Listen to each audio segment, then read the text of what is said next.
to divorce, you may be able to do some of the things. And then the next thing is our lawsuits. If we have got people that are targeting us, they also siphon from our estate. And then the last one is polygamy.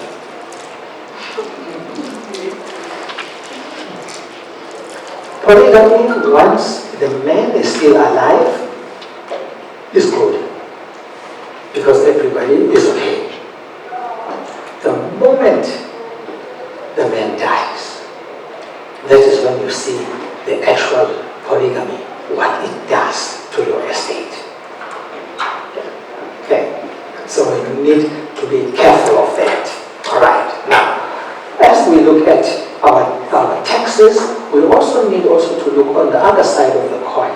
What are the tax breaks that we can maximize on? Okay, if we participate in any of the retirement vehicles, we are able to claim money from tax. For now, it's up to 27.5% of whatever we contribute to that vehicle. But if we contribute more than that, okay, mind you, remember that when you participate in the retirement vehicles, it's when you are securing your income at the end of the day that you would like to keep your standard of living on what you are used to. If you contribute more than 27.5%, it's still fine, because that 27.5%, whatever you contribute extra over and above the 27.5% is also accumulated so that it increases your tax-free commutation. Tax-free commutation these days stands at a total amount of 550,000. But if you have been contributing more, then it's 550,000 plus the disallowed contributions. So that's where it increases your tax-free amount that you can withdraw from the scheme. Okay? So those are some of the tax breaks. But even there to talk to your tax expert, they'll be able to help you more with that. Okay. Now, when you want to leave a legacy with your children, you need to do what is called the proper estate planning, which means that how do you hand over your estate to your children? The first one would be a will. Okay, and the will must be valid and it must be signed by 2 witnesses, and whatever are your wishes on there will be carried out. Some of us, depending on the size of the estate, it is better to go the trust route, because that's where now you are able to pass down this asset over a couple of generations, not just one. Because with the will, whatever you give to a person, that is up to that person to do whatever they want to. They will not be able to sell it to the next generation. Okay, that's the only difference. But in order that your estate is covered and people are not disinherited, your will takes precedent. And if you've got any business interests, there's it, business succession. Who is going to be participating in the business? And then you need their life covers to make sure that now if one of the partners passes on, monies are paid to their dependents.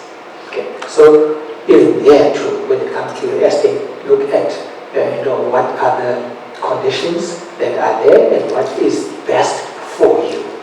Okay, with others, you will find that it will really pay them off to have a trust in their name, because that way they can put all the assets there and they can just say, okay, this here is the trust that is going to be carrying on for generations to come. Okay, now that we've learned that building assets is important, we need to have a changed mindset. Okay, and our changed mindset means that we must look at how people that the 1% think. The 1% of the communication of the community is that what they do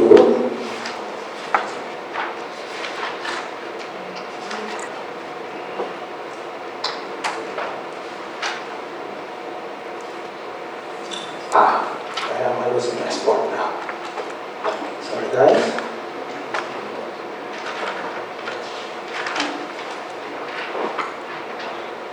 Well, the 1% is willing to take risks. So it means in other words, they are able to do more than normal. Okay? We are afraid to venture into things that we are not familiar with, but the 1% does so. Okay? And they also look at opportunities that exist in every corner. Okay? They also have a dream big attitude, and they drive towards it. From one plan, and that plan that they work on, and they understand that it is a process. It's not something that you just go in now and tomorrow you are rich. It's not that way. Okay? It takes time for them to build, and then at the end of the day is that they've got an open mindset.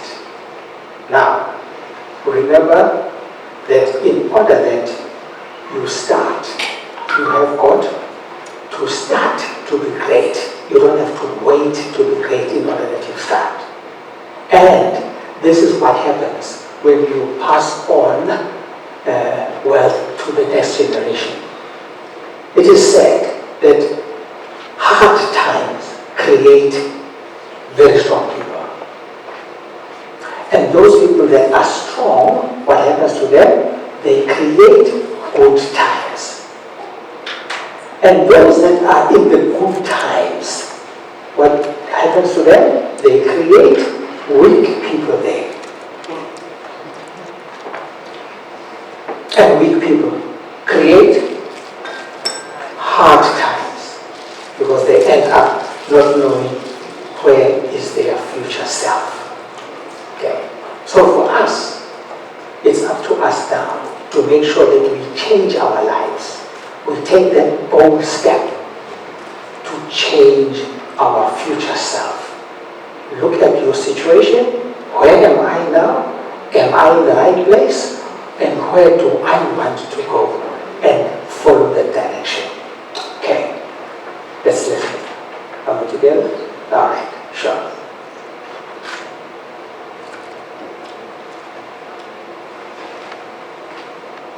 The question is, what are you willing to stand for?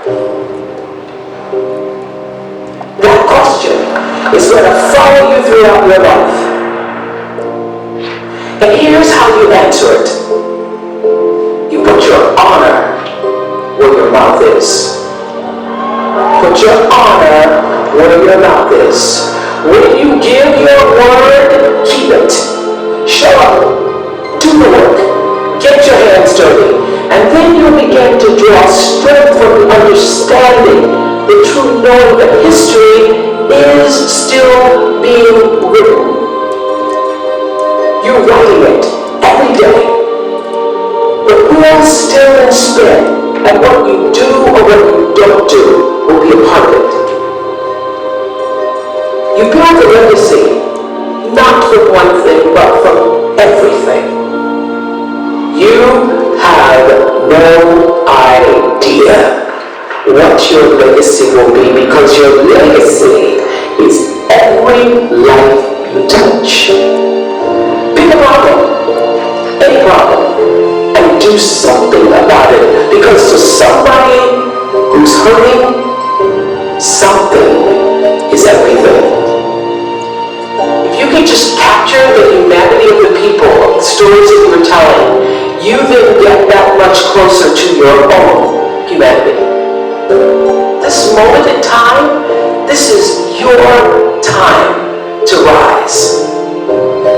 You know, there's 7 billion people on the planet like you, and here you are. You can use your gifts to illuminate the darkness in our world. Even at breakfast, it really pays off.